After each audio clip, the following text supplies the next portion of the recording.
Oke guys, sebelum melanjutkan, jangan lupa like dan komen. Dan yang baru bergabung, jangan lupa subscribe dan aktifkan loncengnya.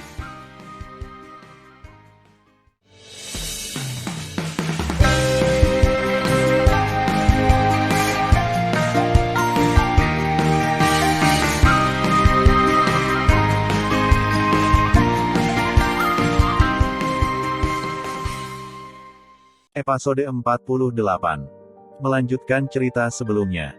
Tepat ketika para dewa panik, seorang lelaki tua yang berusia sekitar 70 tahun, berjongkok, naik ke udara dari kota, memancarkan aura kesempurnaan agung ranah Kaisar Tao. Di samping pria tua itu, 3 pria parubaya berbaju sirah muncul. Ketiga pria parubaya itu adalah ranah Kaisar Tao ke-8, ke-6, dan ke-5. Orang tua itu adalah manajer umum rumah penguasa kota, Hu Dahai, seorang pria parubaya di ranah Kaisar Tao, dan putra tertua penguasa kota, Hu Yuan. Peringkat ke-6 dari ranah Kaisar Tao adalah putra kedua penguasa kota, Hu Biao.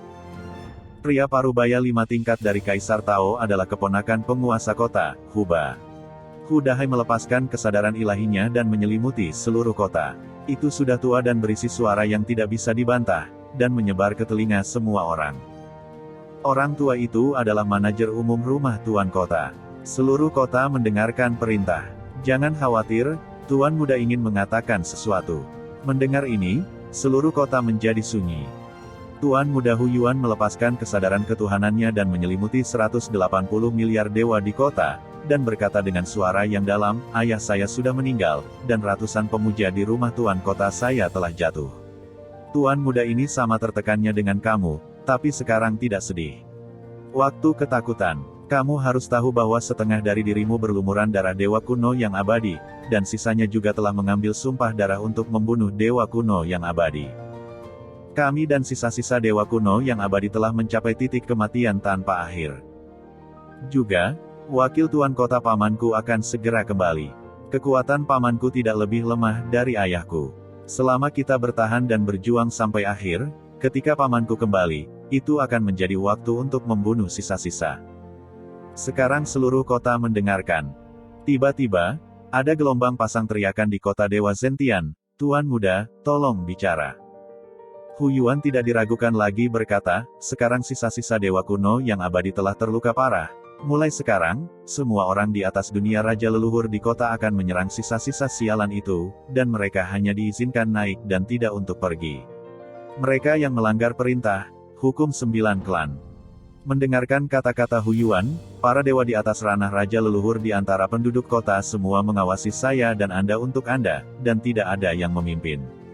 Di langit, kepala rumah tuan kota, Hu Dahai, tiba-tiba mengambil langkah dan berkata dengan tajam, "Sekarang di kota saya, kepala kota memiliki basis kultivasi tertinggi, saya akan memimpin. Paman Hai, kamu tidak bisa pergi."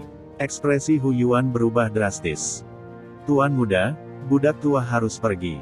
Hu Dahai tampak mati dan berkata, "Pemilik kota tidak memperlakukan budak tua dengan buruk, dan budak tua harus pergi. Selain itu, tidak ada yang memimpin. Jika budak tua tidak membawa panji, siapa lagi? Tuan muda kedua, jika budak sue tua itu pergi, kamu harus menjaga dirimu sendiri dan mencari cara untuk menunda waktu sampai wakil tuan kota kembali." Setelah Hu Dahai meninggalkan sepatah kata pun, dia menoleh dan menembak ke arah gerbang kota. "Paman Hai." Hu Yuan menangis. Hu Dahai tidak menoleh, dia meraung tajam, "Tidak ada gangster di kota dewa di kotaku. Aku lebih baik mati dalam pertempuran daripada dipaksa untuk dibantai. Orang-orang baik dari kota dewa di kotaku, ikuti manajer ini untuk membunuh." Begitu kata-kata itu jatuh, ada semburan teriakan di kota. Ratusan tetua dari alam Kaisar Tao naik ke udara dan mengikuti Hu Dahai untuk membunuh Tan Yun dan Yu Yunxi. "Membunuh. Aku lebih baik mati dalam pertempuran daripada menyusut. Membunuh." Saat berikutnya, suara pertempuran menembus awan, satu demi satu, seperti awan hitam yang naik dari kota, mengikuti Hu Dahai menuju Tan Yun. Segera setelah itu, semakin banyak dewa yang mencemooh Tan Yunyu. Mereka sangat menyadari kebenaran bahwa tidak ada jalan keluar dari telur di bawah penutup sarang. Pada saat yang sama, apakah mereka tahu apa yang benar dan salah antara diri mereka dan dewa-dewa kuno yang abadi? Ya, tentu saja. Tapi mereka masih tidak mau menghadapi kesalahan mereka. Tan Yun, kamu cepat masuk ke Menara Panjun untuk pulih dari cederamu, di sini aku akan menanganinya. Yu Yunsi menatap Tan Yun, matanya mengkhawatirkan. Karena dia bisa melihat Tan Yun terluka parah. Tidak, aku tidak akan. Nada Tan Yun mengandung niat membunuh yang tak ada habisnya. Di antara berbagai hal ini, ada Algojo yang membantai orang-orang kami. Aku tidak akan mundur. Juga, siapa aku? Aku adalah cucu Kaisar Dao Abadi. Bahkan jika aku kehilangan lengan dan menderita luka serius, aku masih bisa membunuh mereka semua. Yun Si, bunuh. Setelah Tan Yun meraung, dia melupakan rasa sakit dan kelelahannya, jantungnya, paru-parunya, dan seluruh darah tubuhnya mendidih. Memikirkan kematian kakeknya Kaisar Dao Abadi, memikirkan klannya yang dibantai tanpa ampun, dan pemusnahan dalam pengepungan, hatinya berdarah. Dia hanya bisa membunuh, menggunakan darah dan nyawa musuh untuk melampiaskan amarahnya, untuk menghibur kakek dan ayahnya, dan mayat hidup para dewa kuno abadi yang meninggal secara tragis. Ledakan. Tan Yun melepaskan kekuatan Hong Meng yang luar biasa. Dia hanya meninggalkan tangan kanannya dengan tulang, memegang tombak berwarna-warni, dan membanting ke laut harimau dengan agresif. Tubuh tua Hudahai bergetar, tiba-tiba melonjak menjadi raksasa setinggi 100.000 kaki, mengambil cahaya pedang sejuta kaki, merobek awan, dan memotongnya ke arah Tan Yun. Langkah Dewa Hong Meng. Tan Yun mengelak di udara, dan ketika dia menghindari datang, dia menusuk dengan punggungnya dan menusuk ke arah Hudahai. Dang dang dang. Setelah hanya 3 putaran, Hudahai menghadapi serangan hiruk-pikuk Tan Yun dan mundur dengan mantap. Ledakan. Sampai Tan Yun menarikan tombaknya yang berwarna-warni dan meledakkan kepala Hudahai. Mengaum. Tan Yun seperti binatang raksasa yang terluka, menyerbu musuh. Boom, boom. Apa? Tidak. Tan Yun terbuka dan menari dengan tombak warna-warni, yang panjangnya hampir 300.000 kaki, seperti batang raksasa-raksasa, menelan nyawa musuh dengan kehampaan yang runtuh. Hu, boom, boom. Yu Yunsi, dengan wajah pucat, menari di sudut roknya, dan ketika dia membanting ke arah musuh, pergelangan tangannya berputar, melepaskan serangkaian cahaya pedang pencakar langit, menuai kehidupan musuh dengan kecepatan yang sangat cepat. Ini adalah pembantaian perbedaan besar. Ini juga merupakan pembunuhan tanpa ampun demi keadilan. Musuh bergegas menuju Yu Yunsi dan Tan Yun seperti ngengat melawan api, mencoba membunuh Tan Yun yang terluka parah dengan banyak orang. Tapi mereka salah. Karena di hadapan kekuatan absolut, tidak peduli berapa banyak orang, itu sia-sia. Dalam sekejap mata, 3 hari telah berlalu. Hanya dalam 3 hari, Tan Yun dan Yu Yunsi telah membantai semua dewa di atas tingkat raja leluhur kota Dewa Zentian, termasuk 2 putra dan keponakan penguasa kota. Pada saat yang sama, dalam 3 hari, Tan Yun menjadi semakin berani karena kecepatan pemulihannya. Sekarang 3 hari telah berlalu, lengan kiri Tan Yun yang hilang telah tumbuh, dan tulang rusuk yang patah di dadanya serta luka dan memar asli telah lama pulih. Pertarungan berbalik dan bintang-bintang bergerak, dan 7 hari lagi berlalu. Jeritan, kutukan, dan tangisan di kota Dewa Zentian menghilang, dan seluruh kota dewa terdiam. Menghadap pegunungan mayat di kota, hati Tan Yun campur aduk. Meskipun dia memperingatkan bahwa ini adalah musuh terkutuk dan musuh yang tak termaafkan, dia tidak bisa bahagia setelah kota itu dibantai. Kamu masih tidak tahan, kan? Yu Yunsi menghela nafas. Ya, Tan Yun menutup matanya. Setelah lama berpikir, dia tiba-tiba membuka matanya dan berkata dengan suara nyaring, "Aku tidak tahan, tapi aku masih ingin membunuh karena mereka semua telah bersumpah darah." Mereka jelas salah. Mereka tahu bahwa kakek saya dan orang-orang saya, demi keadilan, demi orang-orang di dunia, akan mengorbankan diri mereka untuk bertarung dengan iblis, tetapi mereka ingin membantai orang-orang saya tanpa rasa terima kasih. Mereka pantas mati. Mereka mati. Alasan mengapa saya merasa tak tertahankan adalah karena mereka adalah makhluk hidup. Saya kagum pada kehidupan, tidak berbelas kasih kepada mereka. Setelah Yu Yunsi mendengar kesunyian untuk waktu yang lama, bibir terbuka dengan ringan. Tan Yun, jika suatu hari, kamu tiba-tiba menemukan bahwa orang yang dekat denganmu adalah musuh kakekmu, apakah kamu akan membunuhnya? Tan Yun memandang Yu Yunsi ke samping dan berpikir sejenak, aku tidak tahu, Yunsi, ada apa denganmu akhir-akhir ini? Selalu menanyakan beberapa pertanyaan aneh. Tentu saja aku baik-baik saja. Yunsi tersenyum, aku hanya bersamamu. Aku telah mengalami begitu banyak suka dan duka dan aku menjadi sedikit sentimental. Tan Yun tersenyum, dan tiba-tiba memikirkan sesuatu, menatap Yu Yunsi dengan kaget. Kenapa menatapku dengan tatapan seperti itu? Yu Yun mengerutkan kening.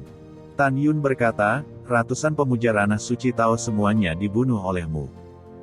Yah, ada apa? Yu Yunsi bertanya. Tan Yun tidak percaya, kamu membunuh begitu banyak dewa yang lebih tinggi dari levelmu, bahkan tidak melukai kamu sama sekali. Tidak, Yu Yunsi mengangkat bahunya, sudah kubilang sebelumnya bahwa jika kamu dan aku berhadapan, aku memiliki kepercayaan 90% untuk mengalahkanmu. Kamu tidak percaya itu. Tan Yun mengangguk dan tersenyum, kamu memang mengatakannya, dan menurutku itu adalah lelucon, tapi aku percaya sekarang. Yah, sembah putri ini, kan? Yu Yun tersenyum. Memuja, Tan Yun tersenyum tidak wajar. Dalam keadaan linglung, Tan Yun merasa bahwa Yu Yun telah berubah, menjadi sedikit aneh, dan bahkan membuat dirinya merasa bahwa gadis di depannya bukanlah Yu Yunsian yang sama. Yu Yunsi tidak memperhatikan perubahan di mata Tan Yun, tetapi Sen Subing di mindset Tan Yun melihat ke depan ke menara, tetapi menyadarinya. Bagi Sen Subing, Tan Yun adalah segalanya baginya. Tidak diragukan lagi, jika di antara wanita yang paling mengenal Tan Yun, itu pasti Sen Subing. Suamiku, kamu memiliki sesuatu di pikiranmu. Suara Sen Subing terdengar dari benak Tan Yun. Aku punya sesuatu dalam pikiranku. Tan Yun berkata. Alasan kekhawatirannya adalah karena Yunsi, kan? Kata Sen Subing. Ya, Tan Yun berkata tanpa menunjukkan ekspresinya, aku merasa dia bukan putri ketujuh yang biadab dan keras kepala. Saya menemukan bahwa saya tidak bisa melihat melalui dia. Biasanya, semakin tinggi ranah seseorang, semakin lambat kecepatan kultivasinya, dan semakin rendah kemampuan tantangannya. Tapi Yunsi berbeda, ranahnya lebih tinggi dariku, dan kecepatan kultivasinya lebih cepat dari milikku. Selain itu, kemampuannya untuk melompat jelas dapat membunuh kekuatan lapisan kedua dari ranah leluhur Tao, atau bahwa kekuatannya jauh di atasku, tetapi ini tidak boleh. Dia hanyalah seorang manusia, permata di telapak tangan Kaisar Sisu, tidak peduli seberapa berbakatnya dia tidak bisa sejenius itu. Mendengar ini, Sen Subing mengerutkan kening dan berkata, suamiku, apakah kamu terlalu banyak berpikir? Aku juga berpikir aku terlalu khawatir. Tan Yun berkata, tapi saya percaya pada penilaian saya. Saya melihat terlalu banyak ketidakpastian di matanya. Dia memang telah berubah dan menjadi sedikit aneh. Setelah Sen Subing terdiam untuk waktu yang lama, dia berkata, suamiku, tidak peduli seberapa banyak dia telah berubah, naluri seorang wanita memberitahuku bahwa dia memiliki hati yang sama untukmu. Aku katakan sebelumnya bahwa dia menyukaimu, tetapi kamu tidak percaya padaku. Lalu aku akan memberitahumu dengan serius, apakah dia menyukaimu atau memperlakukanmu sebagai teman dekat, dia akan mati untukmu. Suamiku, jangan terlalu memikirkannya. Yunsi adalah gadis yang baik. Tidak peduli bagaimana dia berubah, memang benar bahwa hatinya untukmu tidak berubah. Kamu tidak bisa selalu curiga, bagimu seorang wanita yang tidak pernah peduli dengan keselamatannya, bukan? Dengan begitu kamu tidak adil kepada Yunsi. Mendengarkan apa yang dikatakan Sen Subing, Tan Yun mengangguk. Tan Yun, ada apa denganmu? Yunsi berkata sambil tersenyum, anggukan macam apa? Oh gelombang begitu, kamu dan istrimu mentransmisikan suaranya. Tan Yun tersenyum dan tidak menyangkal. Dia menarik napas dalam-dalam, melangkah ke arah Yu Yunsi di udara, dan berkata dengan tulus, Yunsi, maafkan aku. Aku pernah berjanji padamu bahwa aku akan mengajakmu berkeliling gunung dan sungai, ke banyak tempat yang belum pernah kamu kunjungi, tetapi selama bertahun-tahun, aku belum melakukannya, dan malah membiarkanmu mengikutiku dalam petualangan. Membuatku bersalah. Mendengarkan kata-kata Tan Yun, melihat tatapan tulus Tan Yun, tubuh Yu Yunsi bergetar, hidungnya masam, dan matanya lembab dan merah. Pompa. Yu Yunsi meneteskan air mata, tersenyum dan meneteskan air mata, berpura-pura marah, nah, apa yang kamu katakan tentang ini? Apakah kamu mencoba membohongi air mata orang lain? Melihat penampilan Yu Yunsi, Tan Yun sedikit tersesat. Yah, kamu tidak perlu merasa bersalah. Yu Yunsi tersenyum dan berkata, putri ini bersedia melakukan semua ini, dan apakah kamu sudah melupakannya? Kamu adalah penyelamat sang putri, dan lebih dari sekali. Juga jangan lupakan kamu, seluruh dunia sekarang tahu bahwa kamu adalah tunanganku, dan masuk akal bagiku untuk mengikuti tunanganku sebentar. Setelah itu, Yu Yunsi berpaling dari pokok pembicaraan dan berkata, mari kita bicara, apa rencanamu sekarang? Setelah Tan Yun merenung sejenak, matanya menunjukkan niat membunuh yang kuat, wakil tuan kota Huyun, di masa lalu, dan kakak laki-lakinya Han Feng membunuh dewa kuno abadi saya akan menunggu dia kembali. Jika aku tidak membunuhnya, aku tidak bisa melampiaskan kebencianku. Yu Yunsi tampak khawatir, aku juga ingin membunuh Huyun, tapi aku khawatir jika Kaisar Agung Dongzu juga datang, saat itu, kita tidak akan bisa pergi jika kita ingin pergi. Tan Yun akan datang untuk waktu yang lama. Kita tidak bisa mengambil risiko. Kita harus pergi dulu. Ketika kamu kuat di masa depan, ketika kamu menyerang benua Dongzu, belum terlambat untuk membunuhnya. Biarkan bajingan sialan itu hidup sebentar. Tepat ketika Tan Yun ragu-ragu, suara wanita Sen Subing terdengar di benaknya, dan gadis-gadis itu juga menyarankan agar Tan Yun segera pergi, agar tidak tertinggal oleh kebencian. Arti dari wanita itu sangat sederhana. Jika Huyun kembali sendirian, itu bagus, maka Huyun pasti akan mati, tetapi jika Kaisar Dongzu juga datang, saat itu, begitu dia terkunci dengan indera dewanya, tidak mungkin untuk melarikan diri. Tan Yun menutup matanya, dan setelah menarik napas lega, dia membuka matanya dipenuhi dengan keengganan. Yah, aku setuju untuk pergi dan membunuh Huyun di masa depan. Suamiku, kemana kita akan pergi sekarang? Sen Subing berkata melalui suara. Pergi ke ujung barat alam Dewa Dongzu, temukan cara untuk melarikan diri, dan kembali ke benua Dewa Shizu melalui Laut Iblis. Sekarang kita telah membantai kota satu demi satu, dan telah mencapai cukup banyak batu leluhur terbaik untuk membuka Menara Panjun, jadi setelah kembali ke kuil Tianmen, kita dapat mundur dan berlatih dengan tenang. Pada hari berikutnya Anda meninggalkan retret, itu akan menjadi waktu bagi semua musuh untuk membayar harganya. Setelah semua wanita setuju, Tan Yun yang masih seorang lelaki tua berambut putih mengeluarkan token yang diperoleh setelah membunuh penguasa kota Hufeng, dan setelah memegang token untuk mengangkat penjaga, dia dan Yu Yunsi menjadi dua. Sinar cahaya menghilang ke langit. Nyatanya, Tan Yun bisa sepenuhnya bersembunyi di domain Dewa Dongzu. Ada 4 alasan mengapa dia bersikeras untuk kembali ke domain Dewa Shizu.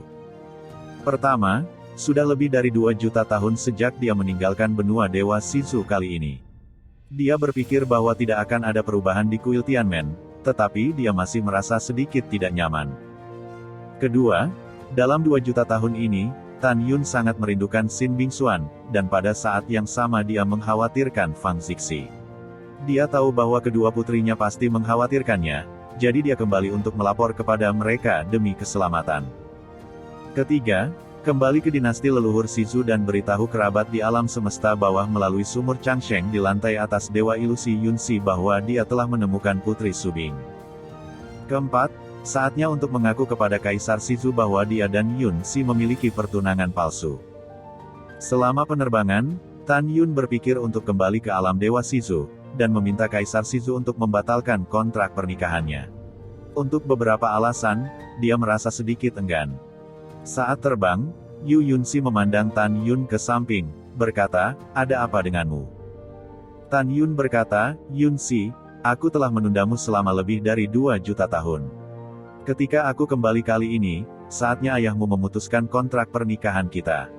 Aku akan membuktikan bahwa kamu tidak bersalah kepada seluruh dunia. Mendengar ini, Yu Yunsi merasakan sakit di hatinya.